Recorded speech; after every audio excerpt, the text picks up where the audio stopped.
He sacked him. A great bull rush by Chris Jones. He's not banking on the skill that he's been blessed with. It's a Celtic by catch. Touchdown. Kansas City, the 10. Still not down. Oh, what a run. Out of this world. Sinks it up the middle. Intercepted. Intercepted by Mathieu. The Honey Badger doesn't care.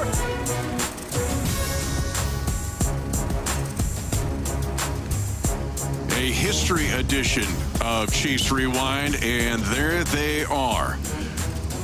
The fifth, the division T-shirts are out. One not done, and it is a history-making shirt because it's the fifth time the Chiefs have won the division title consecutively. That's an all-time AFC record, AFC West record, I should say, tying the Raiders of the 1970s and the Broncos of the past decade. Plus, the Chiefs have never been 12-1, ever. They are now, with a 33-27 victory over the Maimi Dolphins. Mitch Holthus with you, voice of the Chiefs, along with the man we call the shop, the barber shop, the Spider-Man, Shawn Barber. I know you like to take walks with your wife, and your wife goes, should I pet that dog? And you go, I wouldn't recommend it. Here's where I'm open with this, shop.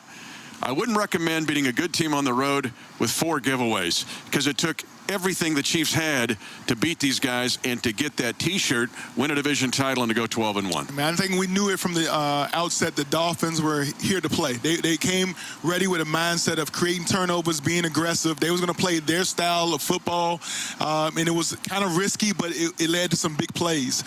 They weren't going to be thrown around. They weren't going to play with any kind of not scared or not antsy about what they was going to see with the Chiefs, but just demanding from the Chiefs their respect. And even when it was 30-10, they still came out and played football where a lesser team might have went ahead and licked their wounds, folded up shop, told them the game was over. They continued to play for the entire four quarters, and I think that's why that head coach is so loved there in Miami. I'm going to tell you, Brian Flores is my vote for Coach of the Year. He's building something there for the long term, and you could see it today because they had a lot of injuries. They were missing most of their top guys in the fourth quarter, and they still got within, although the Chiefs had to recover an onside kick. This was a donut game, not to make you hungry, donut game. The Chiefs struggled that first quarter, 2 picks by Patrick Mahomes and a 30-yard sack. And then they turn it on with 30 unanswered points and did it in all 3 phases. How comforting or encouraging was that for you? Man, I think if you take the middle of the game, you take away the beginning, the first quarter, which was kind of rough, and then the end once we let them back in. If you take those middle 2 quarters, that might have been some of the best, most efficient of all 3 phases playing together, complementary football that I've seen from our team all year. And I love to see that in week 14. Again, just want to start out a little faster and finish stronger. And I think Honey Badger, that's his motto, right? Honey Badger wants to lead a team that starts fast and finish strong, and we were not that tonight. All right, we're ready to go to the podium. We're going to have Chris Jones on later in the show. He picked up a safety today. The defense got pressure onto Tagovailoa, but let's go now to the podium in Miami. Listen, all in all, let me give you a couple of things. Mike Remmers didn't finish. He hurt his back and came out, and then Charvarius Ward was cleared for his head. He was checked for that, and he was okay. Other than that, I'm glad to get the win and get out of here. Good football team. Brian's done a nice job with it, and players played hard and so on. Special teams, I thought, did a nice job today. Very nice job. Their special teams are one of the top in the NFL, and I thought our guys came out and really did well. And then Bucker finished up with a big field goal there. I thought the pressure on the quarterback was good. I thought the defensive line did some nice things with the run game and the pass game part of it. Really, until that fourth quarter, we had a pretty good thing going. And then we've got to finish. We got to finish on both sides of the ball. Make sure we take care of business there. Had a lot of yards, but we've got to take care of the ball. Too many turnovers, and can't do that against good football teams. And so I appreciated the effort the guys gave us, and I just thought that they bared down and did a nice job with it to finish it off in that fourth quarter. Anyways, time here. Let's go first to Herbie T.O.P. Go ahead, Herbie. Hey, Coach, 5 straight division titles now. What does that mean to you in that locker room, knowing that you've won 5 straight division titles, and you always preached parity, but 5 straight is pretty impressive. Yeah, well, listen, it's been obvious they don't give those away. So they give the hats away, but they don't give these championships away. So I'm proud of the guys for that. We all know that we need to keep going. So it's a nice accomplishment by the whole organization. I mean, this just isn't one person or anything else. I mean, this is a whole organization from the Hunt family down to Mark Donovan and Brett Veach. I mean, everybody's had a piece of this. So, and we all know that we got to keep going and keep improving. So that'll be the goal going forward. Let's go next to Adam Teicher. Go ahead, Adam. Hey, Andy. This is the second time in 3 weeks you've had trouble defensively finishing out a game, counting the Tampa game. I was wondering if there's something you can put your finger on that's kind of a common thread there. And Brad, I'll have a quick follow-up too. Yeah, well, I think, probably the primary thing is that we end up winning the game, which I don't want to lose focus on. They're a good football team, playoff caliber team. So, and we could have helped out offensively too. So it was a team thing that we need to finish. And I'll take responsibility for that. I could have been more aggressive as a play caller and so on. So it starts with me, and that's where we roll. All right. And also that 4th down you had on the final drive, where you went for it through the pass to Tyreek. Was that a difficult decision, or were you thinking we're going for this the whole time? We were going for it the whole time. Yeah. Yeah. Let's go next to Sam Mellinger. Go ahead, Sam. Hey, Andy, kind of a general question here, I understand, but the Dolphins defensively, it looked like, especially kind of in the middle part of the game, they were focused more on coverage than pressures. But anyway, I'm just curious what you saw with that and what gave you guys trouble, and also how you guys were able to break through against a good defense. Yeah, listen, I tried to run the ball a little bit there, and they were zero blitzing, and I could have changed things up a little bit. That's my responsibility to do that. So they did a nice job. They just kind of went all in on it and came after us. And normal situations, you call some other things, but I should probably have done that. Let's go next to Aaron Ladd. Go ahead, Aaron. Coach, can you just put into context the year that Travis is having this year, 136 yards today? I feel like he's been Mr. Reliable when you all need him the most. Yeah, he did. He's done a nice job. Like any game, there are things that he can do better. But I mean, let's not slight him. He's done great, and and he's loving every minute of it. He and the quarterback have a good relationship, so they're working it together. They have a lot of trust in each other. Let's go next to Pete Sweeney. Go ahead, Pete. Hey, Coach, congrats on the win and game plan. I wanted to ask you about Xavier Howard, 25 for them. How important, and I know he got you for one, but how important was it to find creative ways to maybe free up Tyreek Hill as far as you guys having success in that middle portion of the game? No, he's one of the best corners in the National Football League. And that catch he made was phenomenal. We've seen him do it before. If you underthrow it an inch, it's just he can go up and do what he did. And he's playing as well as any corner in the National Football League right now. So, we had a couple, and he got that one. So that was I like to have that one back. Got time for a few more guys. We're going to start with Todd Lebo. Go ahead, Todd. Hey, Coach, Patrick doesn't have days where he throws multiple interceptions very often. When you had him over there on the sideline, what's his, attitude like when he comes over? I imagine he's pretty even-keeled, but do those things affect him during the game? No, I don't want him to affect him. I want him to keep firing. So just learn from it and let's go. If it was that, or was it a receiver, or was it the O-line, whatever it was, let's just learn, all of us. Let's learn from it, and let's not let it happen again. Let's go next to Sam McDowell. Go ahead, Sam. Andy, kind of similar to what Pete asked earlier, but it seemed like they had some heavy concentration on Tyreek Hill. And I know you guys have seen that plenty this season and past seasons. What's sort of the balance, though, in wanting to get maybe one of your best weapons involved versus just kind of spreading out to what else is available?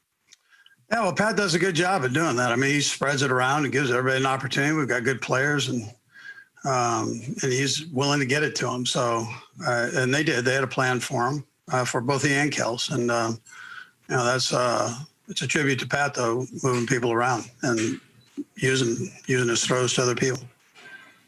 We'll go last to Vahe Gregorian. Go ahead, Vahe. You know it's a big day when you get the chairman and CEO of the Kansas City Chiefs on Chiefs Rewind, who joins us now from Miami. Clark Hunt with us. Clark, congratulations. A 5th consecutive AFC West title. That ties the all-time record with the Raiders of the 70s and the Broncos of the past decade. What does it mean to get a 5th consecutive AFC West title? Yeah, well, guys, it's great to be on with you today. You know, first of all, congratulations to the team on getting another victory today against a very good opponent. With the win, we locked up the division, as you mentioned, for the 5th straight time. That's an incredible accomplishment. It's been done very few times in the National Football League, and I'm so proud of Andy Reid, his staff, and all the players for putting us in a position to once again compete for a Lombardi Trophy.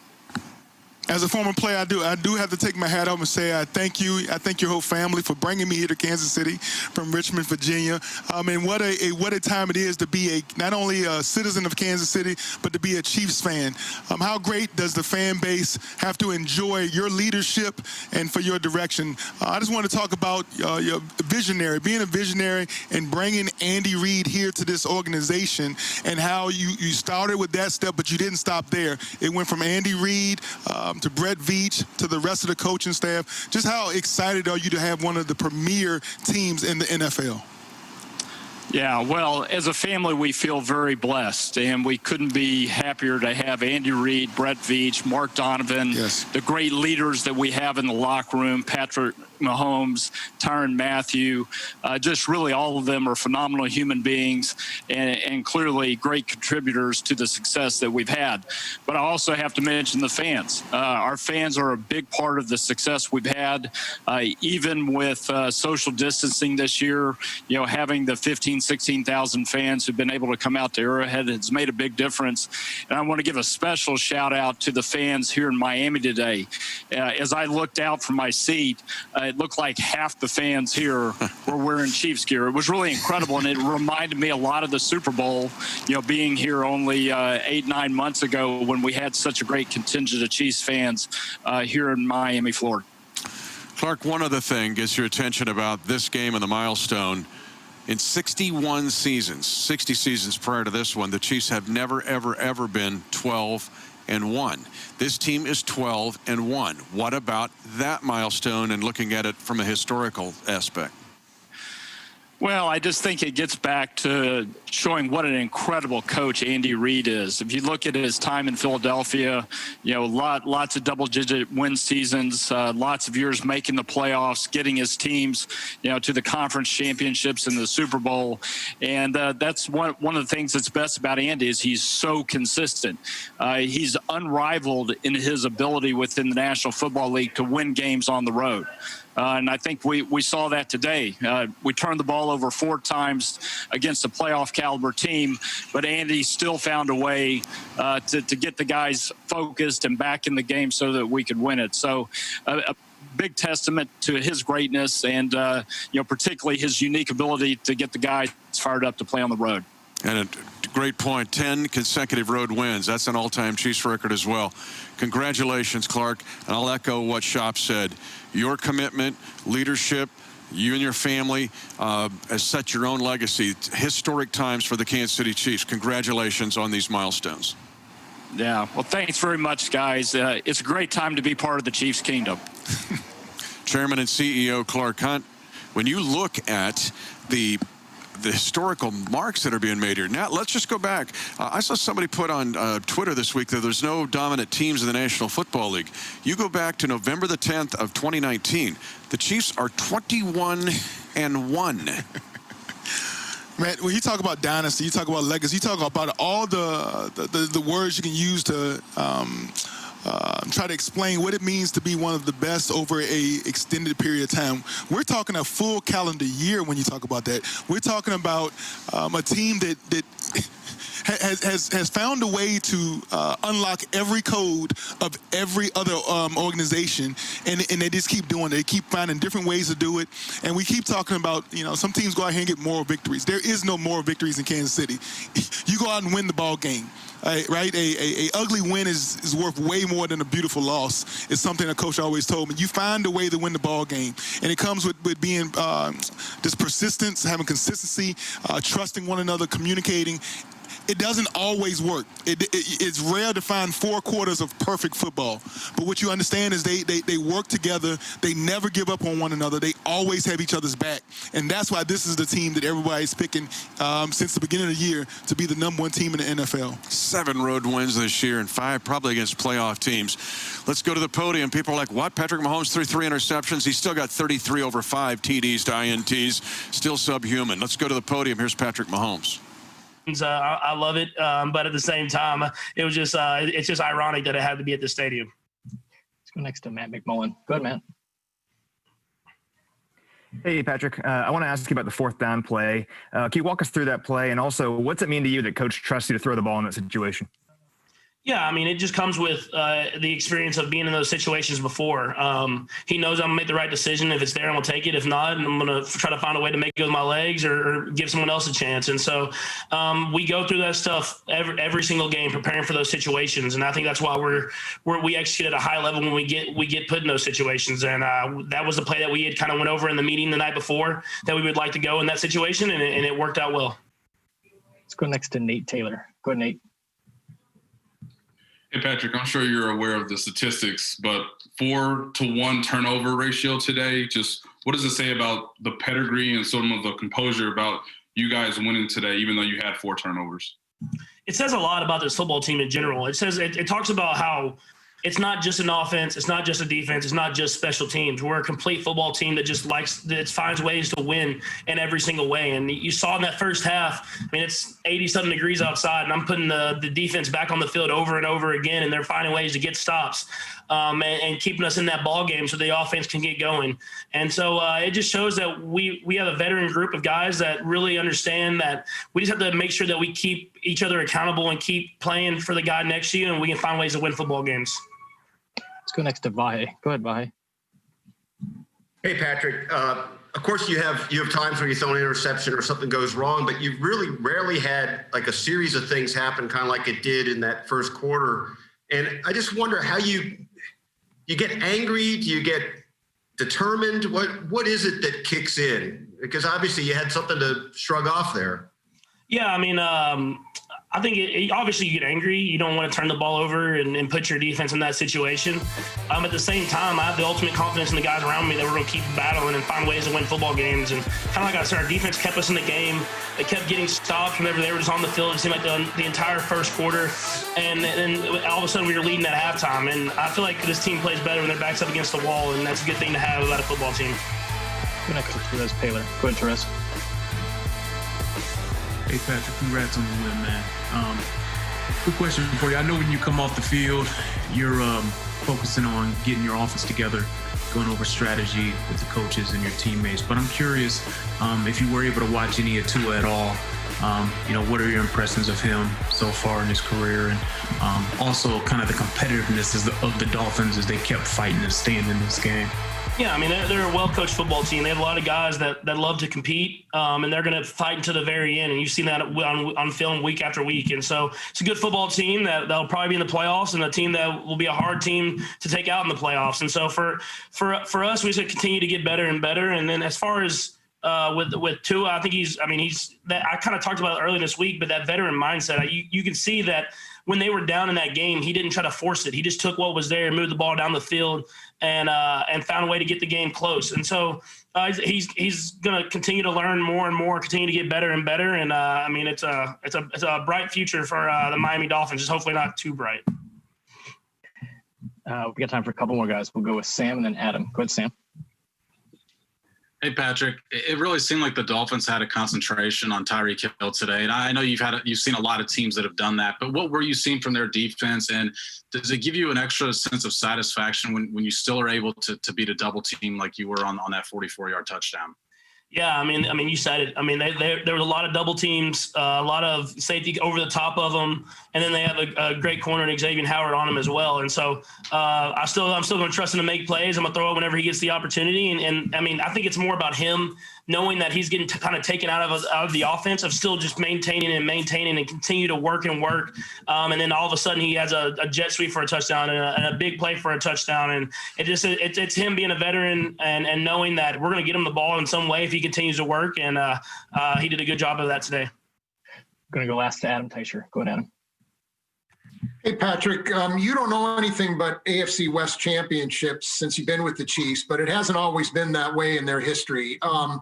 You take a minute, understanding you have bigger goals. You take a minute to appreciate this championship and what you guys have accomplished the last couple of years?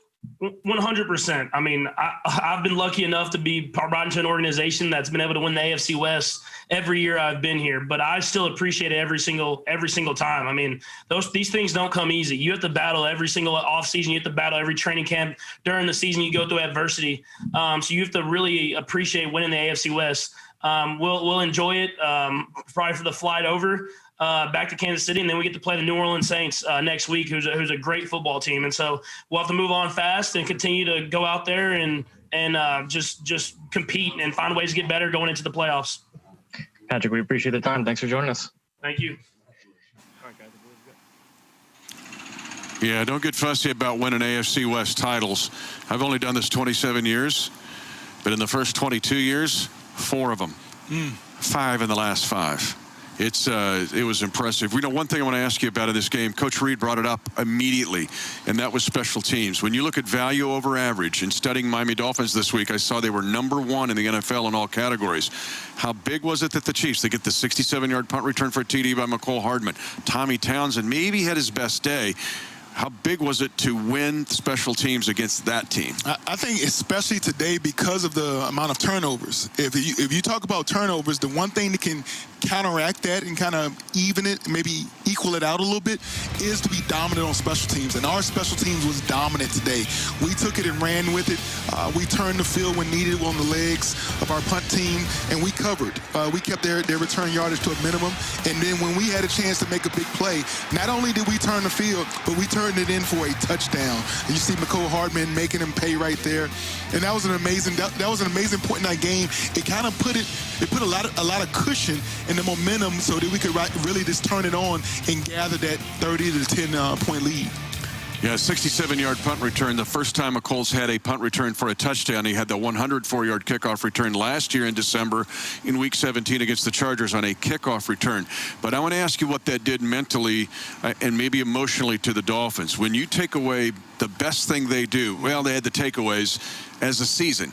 But in the season, man, they've been really good on special teams. But do you affect the psyche of a team when you go after them like that and win that part of the game? Well, I think as the game was going along, I think their main thing with the game plan was to stay within a certain amount of touchdowns, stay within a score, stay within 10 points in the fourth quarter. As long as we give ourselves a chance and keep that Chiefs offense, keep us within striking distance. And I think defensively, it definitely creates a big letdown because you talk about points given up, and this team hung their defensive hat on not giving up points. And though the defense wasn't on the field, it's still points to overcome. And so defensively, it takes the wind out your sail almost. It takes the wind out your sail when you're planning on going out there and defending your end zone, and before you know it, it's already in the end zone. Chiefs get the victory 33-27. A lot of marks here in this game. We're going to go back to the podium in Miami. Miami didn't have all the takeaways in this game. The Chiefs had some of their own. Oh, yeah, just trying to catch the ones that's, catchable. Just trying to look at it, man. Let's go next to Blair Kirchhoff. Go ahead, Blair. Hey, Tyrann, the defense has had its moments during the year, but you guys came up with 4 sacks, your pick, the safety today. Does the defense feed off of big moments like that? I think in the end, it's all about the end result, whether or not we won the game or lost the game and, how we played, in regards to that. I felt like, defensively, we kind of let the team down in a way, giving up, obviously 17 points, I believe, in the fourth quarter. Obviously that's a well-coached football team, young quarterback, with a bright future. But I think anytime, we have the opportunity to kind of, close the coffin on teams, we gotta do that. We're getting into January, football, and a lot of these games are going to come down to whether or not we could finish the game defensively. So I think that's really my focus. So I think we'll be a motivated group, this week. Let's go next to Hannah Bassam. Go ahead, Hannah.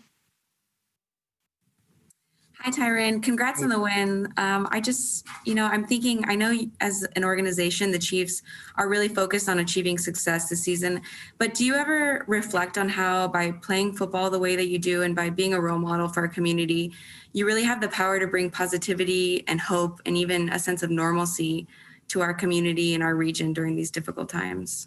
Yeah, I think obviously that's a great responsibility. One that I don't take, lightly. I know my teammates feel the same way. And, I think, being a part of this team, we're all about community. We're all about the people around us. We're all about family. And that's what we're going to kind of continue to push. And so I know my teammates feel the same way. Let's go next to Herbie Tiopi. Go ahead, Herbie. Hey, Tyrann, 5 straight division titles. You've been a member of at least the last 2. What does it mean to you and also to your teammates knowing that you've accomplished this? Well, I think it just says a lot about our coaches, the organization and, all the things that they've invested, into this program. And obviously the players, believing in that, they're divisional champion type players, conference champion type players. And so I think really, it's just about the group, everybody, believing in the people around them. And, but wow, it's such a great standard. Not every team can say that they've done that consistently. So hats off to, the Hunt family, Coach Reid, Brett Veach, all those people that, play those critical roles. Got time for a couple more guys. We're going to go Matt, Derek, and then Pete Sweeney. Go ahead, Matt. Hey, Ty, this was obviously a pretty tough game. I mean, there was a little pushing and shoving on both sides. And maybe it looked like there was a hit that you took early that kind of got you fired up. What was kind of going on in the field? I mean, was there a little bit of jawing and pushing back and forth between you guys? Nah, this is football, man. This is like the highest level of competition, right? Like every player is important and every rep is going to get coached. And, you never want to be that guy that's not showing the fight, So obviously coming into this game, we knew it was going to be a fight, well-coached team, great defense, got playmakers on offense, young quarterback that's going to be really good in this league. So we knew we were going to get those guys' best shot. It's all about just standing up for the fight. I thought my teammates did that. Obviously, I thought we finished the game well. We didn't play too well in the fourth quarter. But, yeah, it's all about showing fight, no matter if you're a champion or you're a contender. It's all about showing that fight. So, and I think my guys showed that today. We'll go last to Pete Sweeney. Go ahead, Pete. Hey, Tyrann, congrats on the win. We always look at you as one of the leaders of the locker room, and we know you guys didn't have Damian today, and Willie Gay being a top pick with some of that pressure. How have you seen him develop, and how did you feel like he rose to the occasion today? He's a mature young man. I'm so impressed with him and, really his character. Not everything has gone his way this season. Pretty sure he would, wanted to be, a day one starter, but he's kept his head down. He's always prepared in meetings. Coaches calling on him. He always knows what to do. He always knows the answer. And I think that's all you can ask for, from a young player, is a guy that's just committed to the team. And I think Willie shows that, each and every week. And, it's going to take for guys like me and Chris and Frank and, Hitchens to step up and continue to encourage him. Because I truly believe at some point in the season, he's going to make some big plays for us. And he's going to be one of those guys we lean on, especially going forward. Tyrann, we appreciate the time. Thank you for joining us. Thank you. I appreciate it. Tyrann Mathieu with the interception. Shop, I smell jet fuel. You smell jet fuel on the tarmac? Because let's bring in the jet himself. Hardman had a kickoff return for a touchdown last year at Arrowhead against the Chargers in Week 17. Today, 67-yard punt return. Walk us through that punt return, McCole. Congratulations on the win.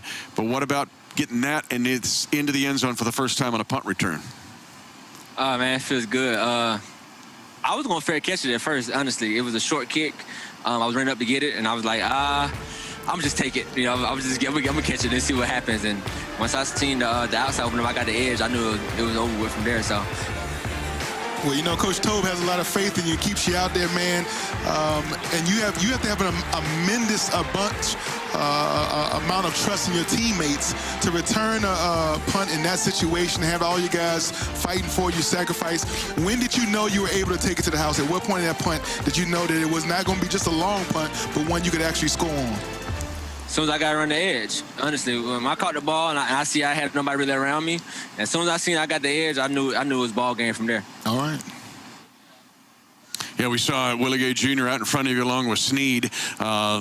Getting that for you. I just want to ask you about overall in special teams, because the Dolphins came into this game really ranked #1 in the league in most special teams categories. How much did you guys talk this week with Coach Tobe of saying, hey, we've got to win this phase of the game, which you did, and in ways you dominated them?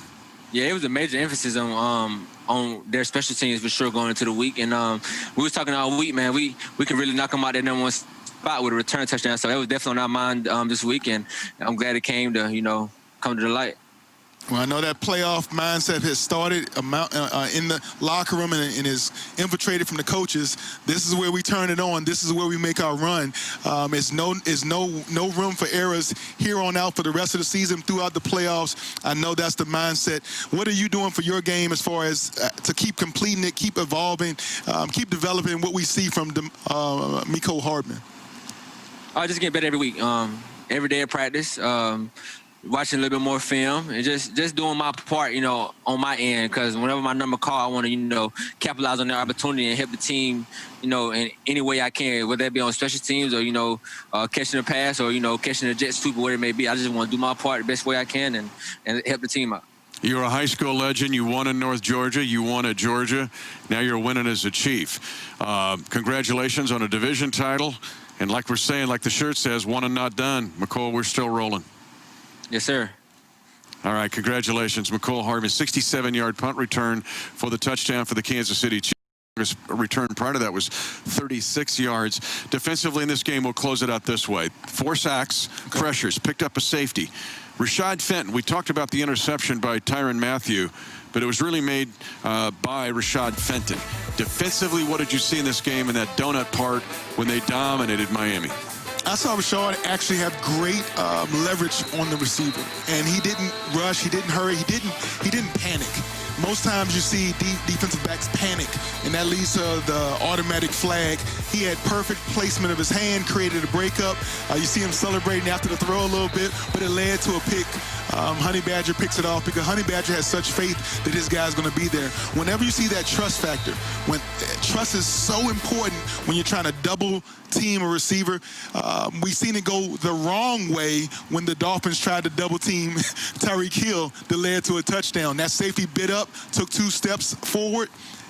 Tyreek beat him over the top. That's not how you build trust going forth. And I think our team is built of a lot of guys on that back end who love communicating, who love having trust in each other, and they play for each other, and they play for Coach Spags and his defense to be one of the best in the league right now.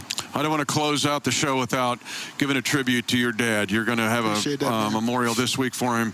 Smoke Barber back in Virginia, but prayers and thoughts for you to surround your family as you say goodbye to a loved one. Man, as we said, Smoke Barber was born and raised in Opelika, Florida, so he was definitely hovering. His spirit was hovering, set free to hover over top of that Hard Rock Stadium today. And obviously he was rooting for the Chiefs. Yeah, man, he raised us hard. He raised us strong with a lot of perseverance. But we understand how to respect one another and have a lot of hard work. And I appreciate everything he's instilled in me. So thank you for that. Shout out to my dad, William Barber. I'm sure Smoke saw McCall's return and said, that was me back in the day at Florida A&M for the Rattlers. 10 straight road victories, all-time Chiefs record. Never been 12-1. That's there too. 5 straight division victories. And as the shirt says, won and not done. The Run It Back tour continues next week against the Saints. For Shawn Barber, I'm Mitch Holthus. Thank you for joining us on this edition of Chiefs Rewind. Chiefs Rewind is brought to you by Ford, the official car and truck of the Kansas City Chiefs, and by Community America Credit Union, the official banking partner of the Kansas City Chiefs.